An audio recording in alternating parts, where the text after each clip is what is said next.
Welcome back, All Sports West New York. Bob Kaczynski with Danny Gare in studio, and Danny was one of the best to ever play for the Buffalo Sabres.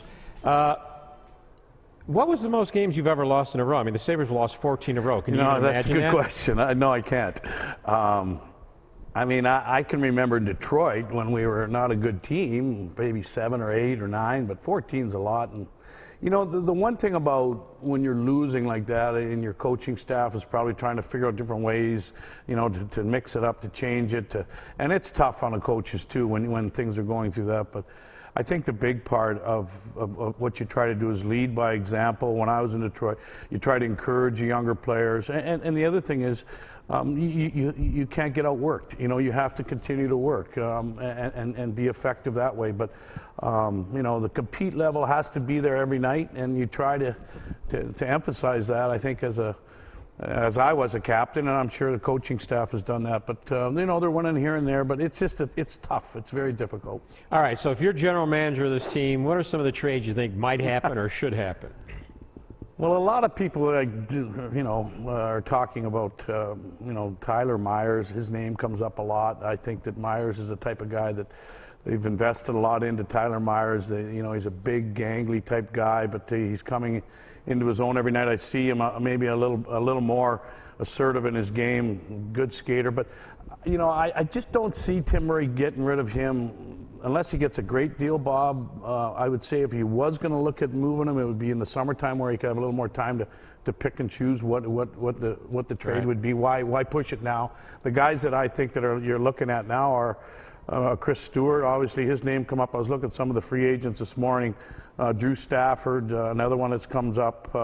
You know, I don't know for the Jonas Enthroth, he's a free agent. Mitchell's name's up there. Benoit. So I think, you know, those players could be certainly moved. I mean, why not? If you're going to, you know, try to get some assets for them, that's the important thing. But, you know, Stewart has played very well. Stafford, the Islanders have talked maybe a little bit because of Oposo's injury. You know, those two guys could be a fit there. But, yeah, I mean, you have to continue to try to grab assets, and they do have a lot of assets. They got 3 first-rounders this year, a 2nd-rounder, and a number, you know, on 2016 and 17. I was surprised the other day when Ted Nolan came out and basically said, I hope we don't trade Tyler Meyer. Because yeah, go ahead. No, I know he's got to talk to Murray, and for him to come out and publicly say that. Let me say this about Tyler Myers. I know him pretty good because he spends most of his offseason out in British Columbia, where I'm near, and I see him quite a bit. And I like Tyler Myers. I think his upside is still very, very strong, potentially. And when you're looking at teams that want him, Bob, now think of this.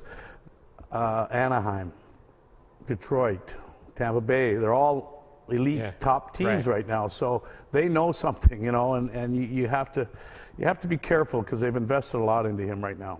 I'm just surprised that Nolan would come out and say that, because is he on the same page with Murray or not? Well, I think that's Teddy's, you know, his opinion of Myers, and as a coach he has to say it.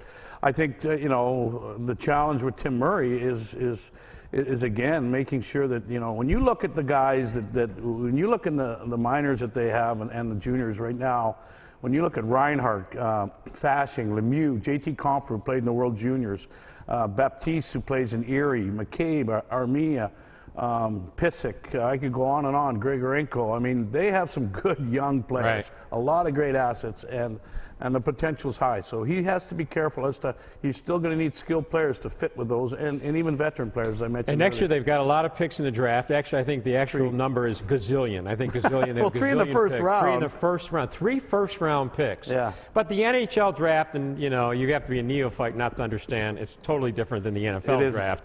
The NFL draft are older players. They can come in and play. Right now, they're asking them to basically play immediately.